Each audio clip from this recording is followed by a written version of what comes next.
Why you messing with my screen? Because we about to do a video. You don't want to do this video? I always, yeah. Okay, cool. Hope As long as it ain't making baby video. Wow. It's all good. But anyway, family, hey, what's happening? It's been a while, guys. Yep, Rick and Sweet Juicy Mama from Black Acres of the Gambia. And we're back with another video. And we've had a lot of people who come out here to Black Acres of the Gambia and want us to do a subject on this very topic. So we're finally getting around to it today. Took so much persuading Sweet Juicy Mama to make this video that we finally got it and stuff. So You know, when Sweet Mama is doing the errands, you know, when I get back home, here we go I'm again. tired. I have to still feed the dogs. I have to feed the man. I have to feed myself. Then I got to bathe. Then I got to do this. Then I got to do that. Then somebody going to say, they need a flashlight. Why you can't give them yours? So well, I mean, we that's all busy because I got to monitor the progress out of the bag. Y'all heard what he just said. Monitor. Monitor. And you know how he monitor? He's sitting right in this chair right here in VIP. Right. And he said that makes him tired. Yep, exactly right. I got to monitor. I got to monitor the actions out here, bag. Make sure we're moving toward that successful plane. I got to monitor the cows because when they come, the workers are already doing their thing. Sweet Daddy got to go and tell them cows, hey, get off the land. Don't eat the Cows ain't been on cassava the and all land that in a good while. stuff. And then Sweet Daddy got to refill the drip irrigation tanks. And that normally It's just a switch. What's a switch, Sweet Mama? You got to go out there and fill that up. Yeah. A couple When switches. the water comes out, who's gonna fill it up? Watch this, y'all. Like I said, Who's gonna fill it up though? it's a switch. What's the switch, Sweet Mama? You're not actually getting that water and filling it up. No, the tanks is filling up. Who's gonna monitor when it's overflowing so you can go out there and turn it off? You don't have that still. That's not a lot of words. I'm just saying. What, Tyrone? So anyway, what we want to talk about today, guys, the topic is the process of building your house over here in the Gambia or Africa, because it can apply continent-wide. Sound like something you want to check out? Stay tuned in this video.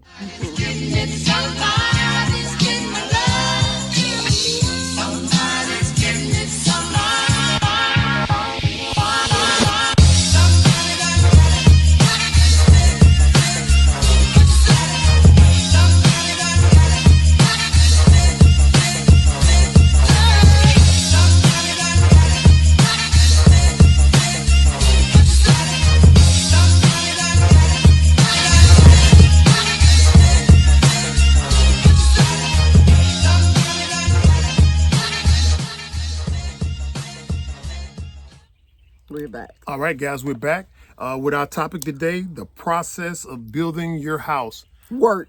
Yeah, you know what I'm saying? Now, this is what we actually did to build our first home out here at Black Acres of the Gambia now. And we... Second home. Okay, second home. Yeah, the security house and our home and stuff. So anyway, if you pick something up from this, let us know in the comment section and stuff. And we look to put this in as much order as possible. The first thing you need to do now is, Get a peace of mind. is purchase your land. Now, we probably could do a video on purchasing the land, but one thing that we want to throw out there is when you're purchasing your land, you know you got to hit a different bunch of people to make sure your land is legal, because there's a lot of scamming over here and a lot of people that are buying land from so-called real estate companies, and they're holding their land for 2 years and still ain't got all the paperwork done and all that stuff. But You have to be careful. you have to be guys. careful, and we're Very still reiterating, don't send no money over here to nobody. And I mean no one. The money that you want to send to someone, I suggest you just take that and have a vacation to come to the Gambia and do some kind of research. Really deep digging research. If you don't know anybody, and if you don't even trust me, because once you get here, if you don't come to me, then I know you're gonna come to me later. Because Yeah, that's right. most everybody do. They don't understand, but you have to do your research. Again, like Rick say, don't send the money. I'm just telling you, get that money and use it as a vacation to come over here and try to do some kind of research for yourself. It's just that easy. Because we just saw a video the other day where somebody sent money to somebody for yearly, annual, whatever. And then when they get to where they at and they're ready to move in or start buying land, these people charging them for taxis and all this. That money you paid for that annual, you could have came over here or over there, wherever they was at, and did the research yourself. Most of the things that they promising you that they were due for you is totally free. Exactly. It's not that much, and taxi fare is not that much. Definitely not no $60 a week. I mean, $60 a day to rent a vehicle. It's not. Right. Now, when you're purchasing your land, guys, one of the key figures in that is physical planning. So if you're buying land and people hitting you with the Akalo and the area council, all those are good and they are instrumental. But if they're not bringing in physical planning, then something is wrong. That should be something that you should be on the lookout for. Where's the physical planning? Where's the sketch plan and all this other good stuff? So anyway, first thing you need to do is purchase your land. Once you purchase the land, the next thing you need to do is build a borehole. You know what I'm saying? Once you build a borehole, they have to come out here and do all that sketch. That's the same thing with the physical planning. Yeah, that's when you're purchasing your land. And next thing you need to do after you purchase your land, guys, is to build a borehole. A borehole is a source of water, and the borehole is instrumental in the fact that you need the water to build the fence if you decide to go concrete fence. Right. But irregardless of whether you go concrete fence or not, we're looking at building a house on the land that you just purchased. And I'm sorry to cut you off, Rick, but I suggest when you do get through physical planning, you get that paperwork and it says it's okay for you to go out there and build and actually put a fence. I suggest you, if it's not as a big property as Bag per se, or even if it is a big one, sometimes I suggest you put that fence and get it up. Right. Get it up there because, anything can happen. Right. So the fence, like Sweet Juice Mama said, is instrumental also. That's the third step. Now, the reason why you need to put a fence up is to stop intruders from coming in and cutting down trees, or people coming on the land to do other things, or cows or goats coming on to do whatever, or intruders. They can change saying this is their spot. They purchased this and it belongs to them and not yours. So it's best to probably put that up. Yeah, you got to put your fence up. You got to put your fence up. That's life. Now, prior to putting your fence up, guys, here you got to go again. Now, you know how you went to physical planning the first time when you purchased the land. Now you got to go to physical planning again in order to put up your fence. The reason why you got to go to physical planning again to get your permit, you know what I'm saying, is they're going to let you know where you're putting the fence is not on the road. Now, I see a lot of people that just going out there and they just put their house wherever they want to, and you're like, God, dog, this is right on the road. Then you see what happened the beginning of when they was making the OIC road, where a lot of people had put their houses up and they knocked them down too. It wasn't supposed to be like that. So it's best to do it the right way. So exactly right. Now, you got to go to physical planning and they'll let you know, okay, here's where the road is for your informational purposes. And it's okay to have your house or your fence built X meters away from the road and stuff. So now you're good. Now, what you should do next is come up with your architectural drawing, and that's going to disclose what you want constructed. And that should entail the bedroom size, if you want closets inside the bedroom, bathrooms, if you want a guest bathroom, kitchen, if you want storage in the kitchen, dining room and a living room, and anything else you want to put in there. Specifically storage. Storage, a lot of people when they build houses, they don't factor in storage and stuff. In fact, we put in storage, but it just didn't come out. Our whole architecture plan is just different. Yeah, so you got to get your architectural drawing, and I suggest that when you get your architectural, once you've sketched out what you want, you go with your architectural drawing, meet with them at least 2 or 3 times to make sure that this is actually what you want to have done. The sizes, all of Right, it. and they understand exactly what you want to have done before there's some misunderstanding. And before you pay the final fee where the people say, okay, here's your architectural drawing, you know, please pay the cost and stuff. It's too late after that and stuff. So after you get your architectural drawing, then you need to go out and find you a good contractor to build your house. And the first thing you're gonna do, hopefully once you found a good contractor, is you must supervise or periodically inspect what the contractor is doing. Get you a second bedroom, Yeah. is what he's trying to say. Yeah. Out there. Yeah, so if you turn over the project to the contractor and sit back, whether you overseas and hopefully they filling it up or doing it for you correctly, you're going to be unpleasantly surprised. Yes. You know what I'm saying? You need to be there, watching phases of it as it progresses and stuff. You know, the first They're thing going to do what they want to do. they're gonna do what they want to do. So the first thing they need to do is the demarcation of the house. They're gonna put the pegs out and stuff, and they're gonna say, "This is the outline of the house and stuff." After getting your building permit from physical planning, after they've done the demarcation, everything okay? You need to ask for something. Oh, okay. Right there. After you get the demarcation of the house, you know what I'm saying?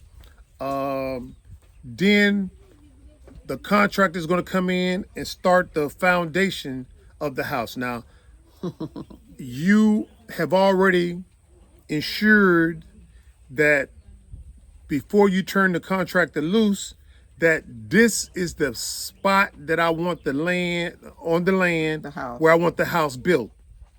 You see what I'm saying? So if you have areas that are like waterlogged and stuff, you need to get out there during rainy season to make sure that this area is pretty decent for you to construct the house on and stuff. So once you've identified that spot on the land, then you turn it over to the contractor so he can go ahead and do the demarcation and start the foundation of the house. And what we recommend over here is that you waterproof it, irregardless of whether it's a good area or a bad area or a moderate area.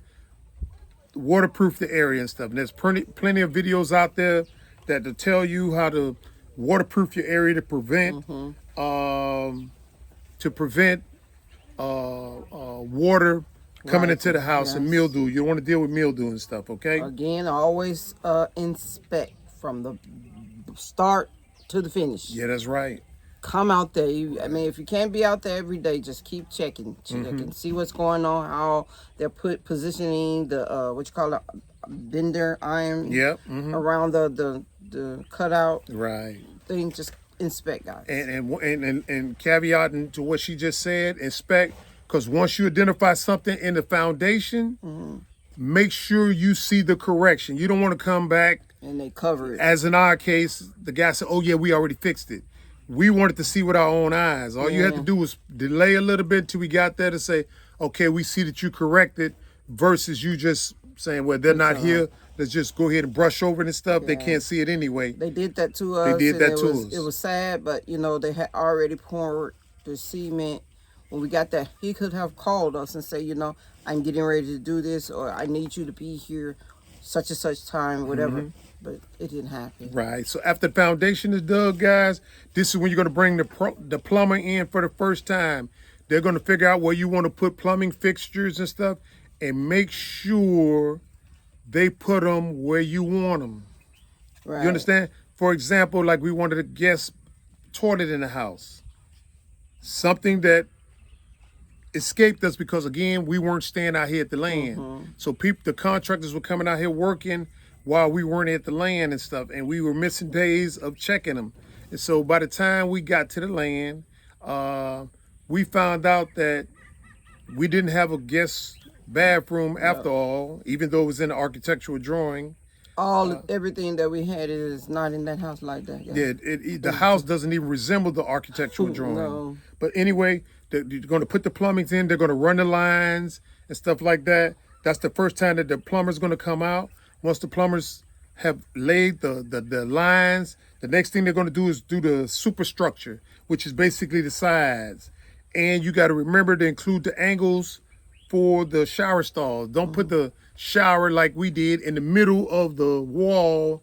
Now you got to put a wall up to get that 90-degree angle so you can bring in the shower stall. So that's another thing that we overlooked in building our home and stuff. When you're building after the change, the plans was all messed up. There was no way we had to go with whatever we had. Yep.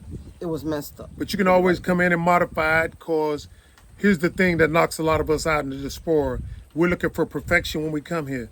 Nothing. Let me repeat. Nothing. It's going to be perfect, just like anywhere else. It's not even in the illusion. It's not even. It's not even close. You gotta learn to deal with some discrepancies and stuff. You know what I'm saying? As long as it doesn't interfere with the basic living, you'll learn to deal with that little modification that didn't show up from the architectural drawing and stuff. So anyway, and it doesn't hurt. You just keep it moving, guys. Yep, just keep it moving. The next thing you need to do after the superstructure is to identify the internal doors. And we say the minimum size for the door should be 83 inches in height and 38 inches in width. That's the standard size door, maybe from America. Anything other than that, you have to get it made. You understand? So it's much better to find a standard size door. That way you can run to a manufacturer or a seller and say, hey, give me 5 of these doors and such. I think that's a lot cheaper than having it custom made. Exactly. So anyway, after you get the internal doors done, then you got to come to the external doorways, front, back, side, or whatever. And you should, again, get the doors all uniform. They should all be the same size and stuff, okay? Yeah, maybe somebody's different. Well, if you do, or like I say, hey, you know, it's to your dismay. And the windows, once you get the windows, they should all be the same size. Generally speaking, the bathroom windows are a little bit smaller than the regular size windows. And if you want to get them tinted or the size of aluminum, they've got 2 types of aluminum here that in the Gambia. They're called Europa or Italia. Yeah. You know what I'm saying? And Europa is the best kind. It's actually European, as we say in America, but they call it Europa. Europa here. They call it Europa. And the tints.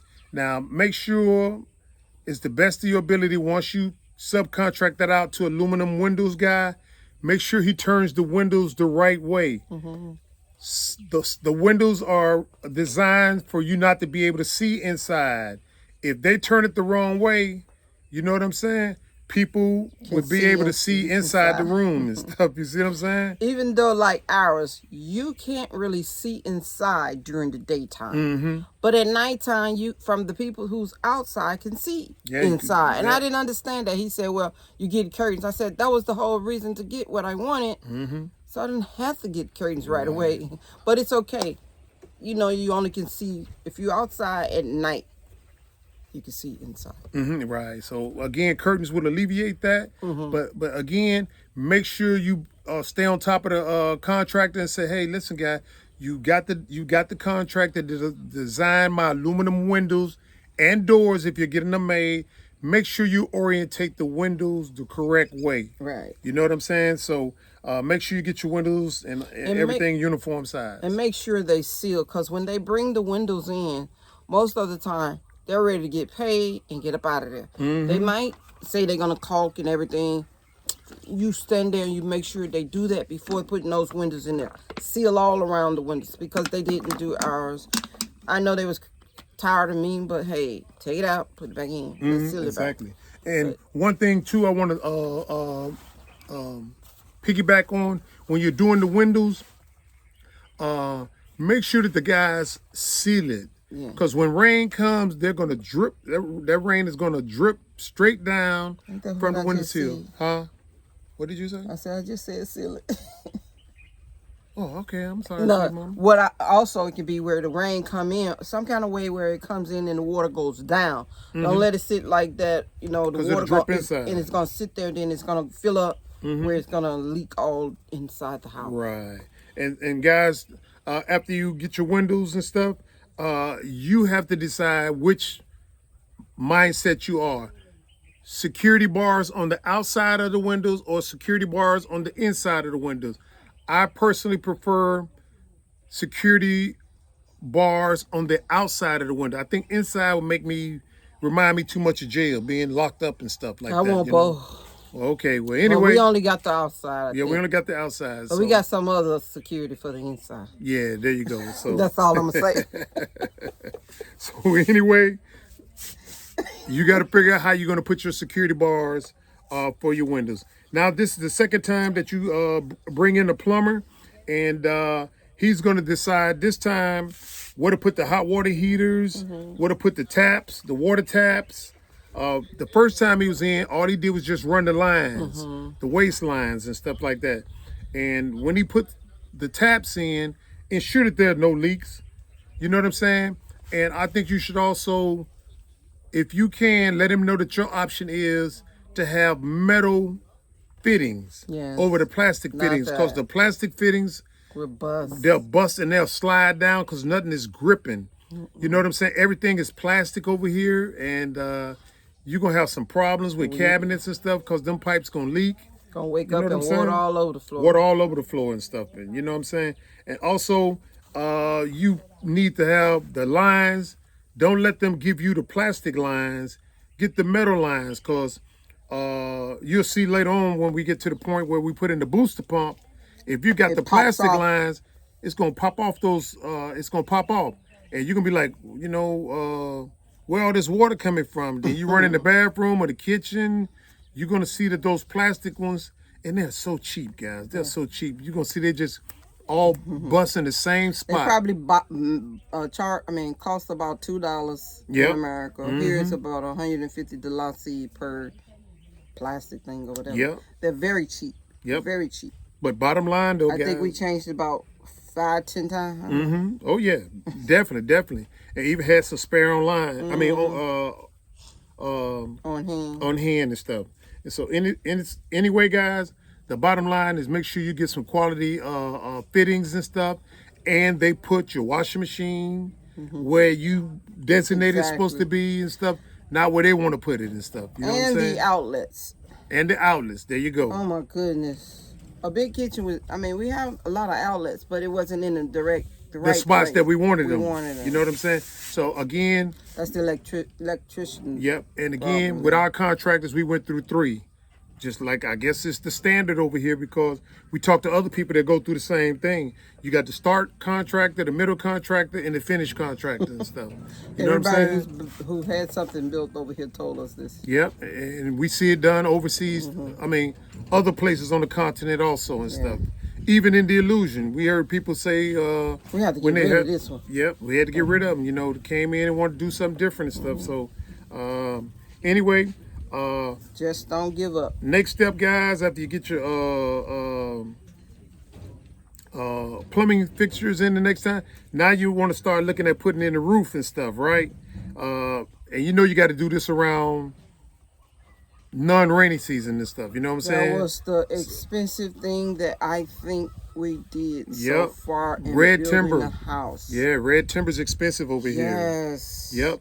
And don't let them say get Jalous, Yeah. Malina. Yeah, No, that yeah. is not the good time. We just finished redoing Or something in ours. or use this is what the locals use. They use the corny sticks for the Don't let them trick you. yeah. I mean, you're gonna have to replace that stuff like we had to.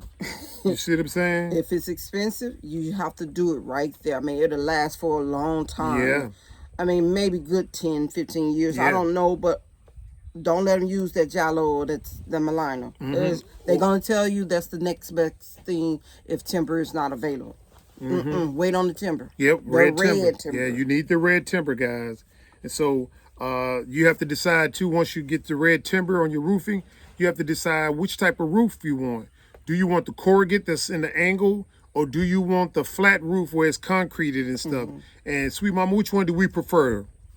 I like the flat, but We right like now the we flat. got this other thing. Yeah. After we found out, We weren't when we first did all of this. We weren't thinking. I We don't know weren't why. thinking, yeah. We already had did the architect, and we was like, okay, well, we saw the angle, and then we were living in a house where it was flat, and we wanted to be up there, but we didn't. It just didn't dawn on us. That's we were so right. excited about getting the house built. our first compound was angle roof like what we got now that we stand in now, and then the last two compounds Was prior to what? moving out here were flat, and we really enjoyed those flat roofs. And Walking so up there. you're walking up there at night and just looking around, and so every other structure that we'll get henceforth will have that flat roof where you can walk up to the roof and stuff. You know what I'm saying? So make sure that you get the roofing that you desire. desire and A stuff. lot of people may not want that one what we wanted, but again, I thought it would have been great. Yeah, and it's better too. Though I mean, you can knock out two birds with one stone. You can put your Panels, you can put your solar panels up there. You can put your water tank. water tank up there and stuff. So it's ideal.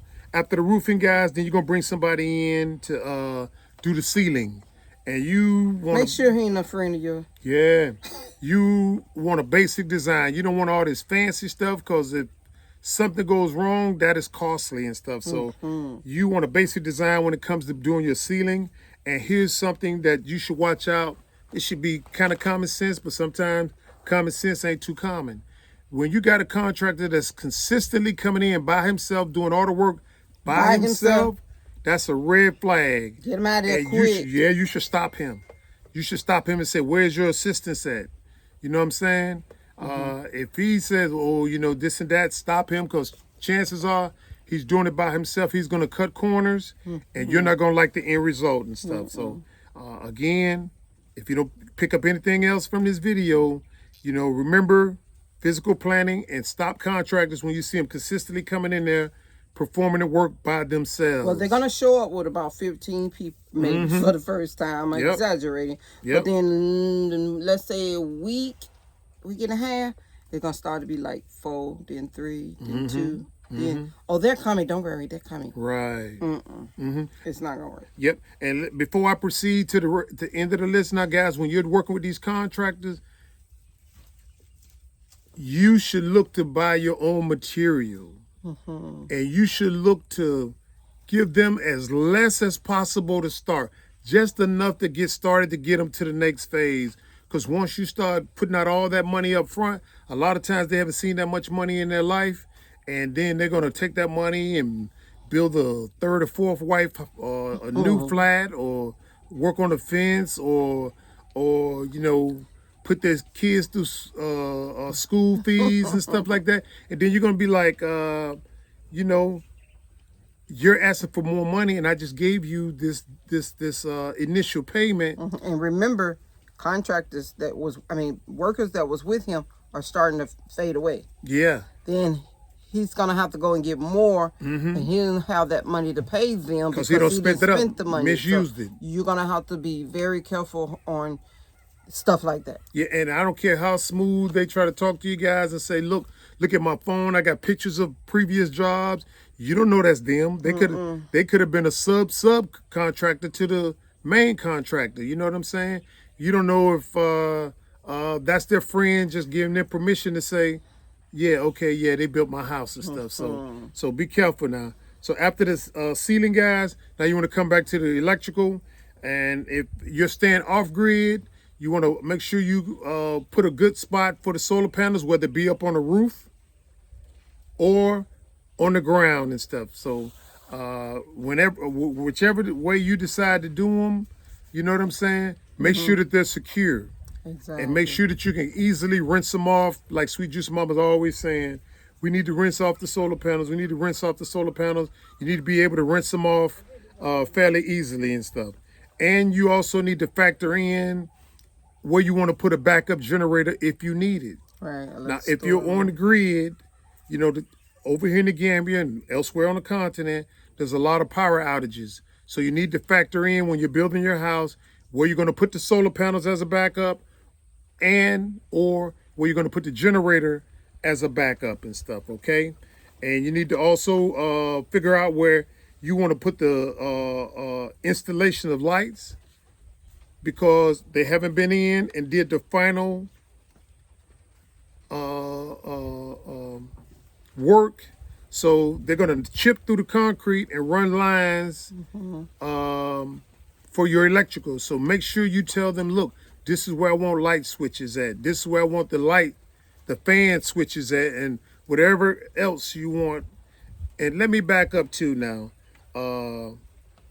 When you got the plumbers in there, make sure that they put the shutoff valves where they are, and make sure that they're functioning. Preferably. You know what I'm saying? So if there's a leak, like we talked about earlier, know it bounced around a little bit, make sure you can run and just turn it off right there. You don't have to run outside late at night to turn off the things, because you got it on the inside. But again, when you go through the first contractor, second contractor, and third contractor, you know, kind of gets you know, you're going to have some hiccups and stuff, and especially if you're not out there to check on a regular basis and stuff. So anyway, next thing you want to do is to bring in the painter to do the internal and external paint job, and make sure they use quality paint. Quality, and make sure they do all the plastering, priming, all of that. Because if you don't, the paint chips. It's gonna bubble up. Yeah, it's gonna bubble up. If you don't have the right stuff, get some quality paint. Yeah, primer, all of that. Yep. And make sure that they do it right, guys, because they'll just throw the paint on. Yeah, just throw the paint on, and you come back, you see all this bubble rocks, and you're like, oh, So again, you got to watch out there for the painters and stuff, guys. And then the next thing, you got the doors put up after the painting, because if you let those painters come in there, and you got the doors up already, all that material is going to be on your doors, plastering, painting, and cement. What I suggest to put in the fixtures first. Put the doors up and then take them down. Then paint, because if you don't, they got to break through to go through that wall, remember? Yeah, that's true. Then you're going to still have to paint again. Yeah, that's true. So I suggest that. That's just me. Because if I would do it again, I would let them paint.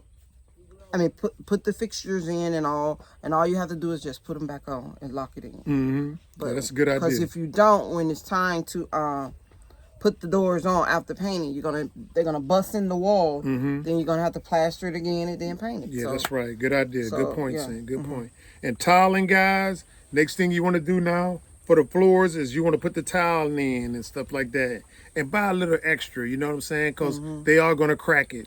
And not only that, they sometimes get rid of the ones that you put in your house. The tile people are here in town, we stopped selling that one. Then you're gonna have to redo the whole darn place. Or again. just go with a little hiccup like I was talking about. Just put a different tile in there and stuff. But buy a couple more boxes. You know what I'm saying? And so then you want to work on the kitchen cabinets, guys. When you're getting the cabinets done, you want to make sure that the carpenter understands exactly what you want to have done. You know what I'm saying? Come in and measure it, and if you want an island and stuff, put an island in there, and not say, well, you know, what kind of wood, preferably? Yeah, you know, you want. Yeah, measure red timber. Send me a measurement. Pine. Yeah, you know, you don't want to get in the instance where they say, oh yeah, I forgot that part. Well, send me the measurement. Your measurement might not be their measurement, so tell them to come and tell them to come in and measure it. Never allow them to have you do the measurement. And then this is the last time you're going to bring in the plumber again. This is, I think, the second or third time. You're going to bring the plumber in to install the fixtures. And this time he's going to install the suckerway or the manhole covers.